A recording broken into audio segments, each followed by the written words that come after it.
पूर्वी उत्तर प्रदेश के तमाम इलाकों में बीते दिनों बारिश और ओलों के कारण गेहूं की फसल तो बर्बाद हो ही चुकी है। अब इस फसल पर अग्निकांड के हादसों का ग्रहण लगने लगा है।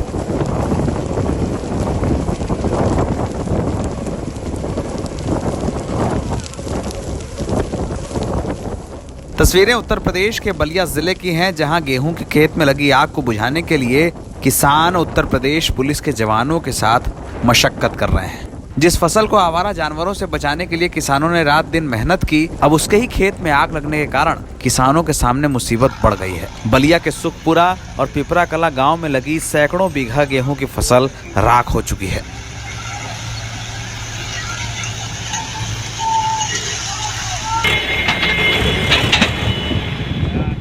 किसानों के सामने संकट ये है कि जिस फसल को उन्होंने कई महीनों तक आवारा जानवरों से बचाया है, अब उसे कटाई के बाद सुरक्षित कैसे रखें। खेत में खड़ी फसल से लेकर खलिहान में रखे अनाज तक सब अग्निकांड के हवाले हो जाएं, इसकी आशंका हमेशा किसानों को बनी हुई है। गर्मी के मौसम में शॉर्ट सर्किट के कारण तमाम खेतों में आग लग रही है। वहीं कई इलाकों में खलिहानों में भी स्पार्किंग के कारण आग लगने की सूचनाएं मिल रही हैं।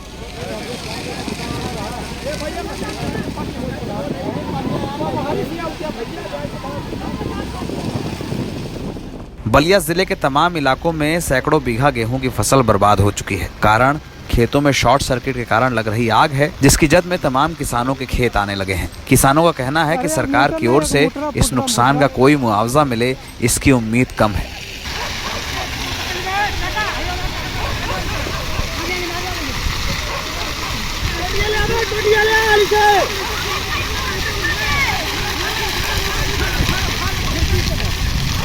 फोन लगवा दो, पानी वाले टैंकर वाले।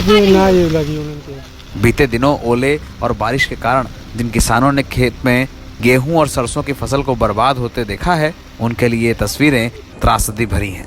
गेहूं के खेत में लगी आग को बुझाने की कोशिश में कई बार दूसरी ओर लगी आग नहीं बुझ पाती। किसानों के सामने अपनी ही मेहनत के कारण खेतों में खड़ी फसल को इस तरह से जलते हुए देखना किसी त्रासदी की तस्वीर के जैसा है।